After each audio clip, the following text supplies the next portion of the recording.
কলকাতার সেনহাটি কলোনিতে বাগদেবীর আরাধনায় মাতলেন অভিনেত্রী জয়াশীল ঘোষ এবং তবলাবাদক বিক্রম ঘোষ। ছাত্রছাত্রীদের সহযোগিতায় আয়োজন করা হয়েছে পুজোর, বললেন জয়াশীল। পুজোর পরে দুপুরে রয়েছে বিশেষ ভোগের আয়োজন, জানালেন বিক্রম ঘোষ।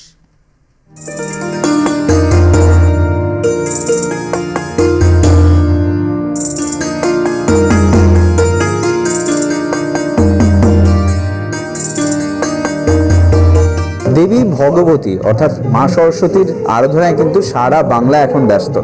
আর ঠিক তেমনই আমরা আম জনতার মতন তারকার বাড়িতেও ঘুরে বেড়াচ্ছি, আর সেখানে চলে এসেছি জয়াশীল ঘোষ বিক্রম ঘোষের বাড়িতে। আর সেখানে কিন্তু খুব সুন্দরভাবে একদম বলতে গেলে দেবী ভগবতীর আরাধনা চলছে, আর তার মধ্যেই প্রস্তুতির মধ্যেই আমরা রয়েছি।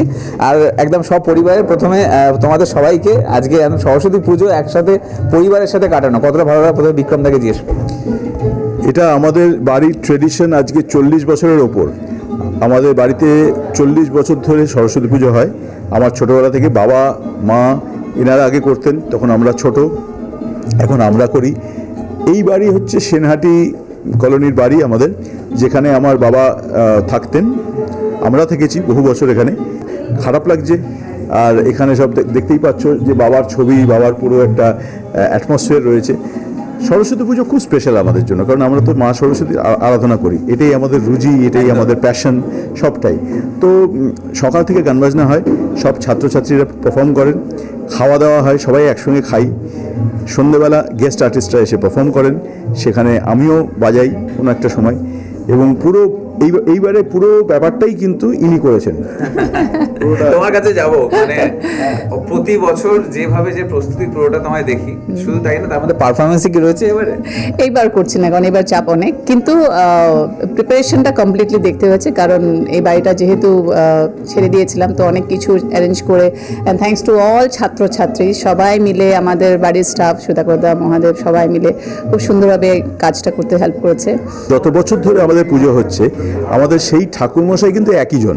প্রায় 40 বছর প্রথম থেকে পুজো করছি। ঘোষ উনি সব অ্যারেঞ্জমেন্ট করেন, দেখাশোনা করেন।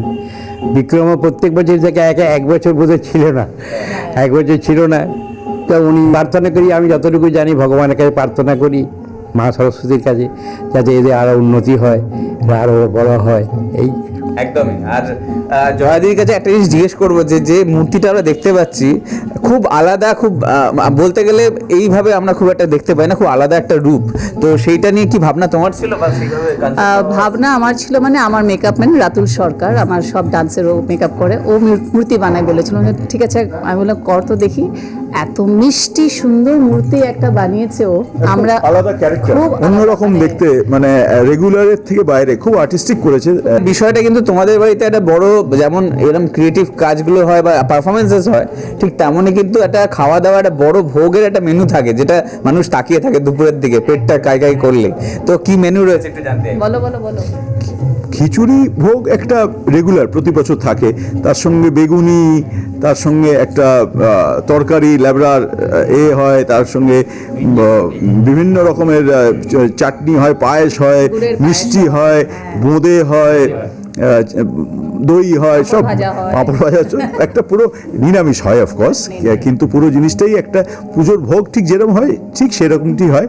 আর এই আমাদের সামনের ছোট বাগানটাতে খাওয়া দাওয়াটা হয়, আর সবাই একসঙ্গে খায়, ছাত্রছাত্রী আমরা সবাই একসঙ্গে। তো এটা একটা ভীষণই সুন্দর মুহূর্ত। মানে পুষ্পাঞ্জলির আগে যতটা বেশি আমাদের আক্ষেপ থাকে যে খাওয়া হয়নি, তত বেশি আক্ষেপ পূরণ হয় তোমাদের এখানে খাওয়া দাওয়া দুপুরের মেনুটা কমপ্লিট করে। আর অবশ্যই এত বছর ধরে পারফরমেন্স, এতদিন ধরে তোমরা কাজ করছো, মা বলতে গেলে মা ভগবতীর কাছে কি তোমরা চাইবে, এর পরেও কি আশা রাখছো? আশা তো এটা ডেফিনেটলি, যে দেখো আমাদের তো কি বলবো, জার্নির শেষ নেই। মিউজিক্যাল জার্নি বা ক্রিয়েটিভ জার্নি বা ডান্সের জার্নি, এটার কোনো শেষ নেই। এটা যত তুমি আরাধনা করবে, সে ততই তুমি এগোবে।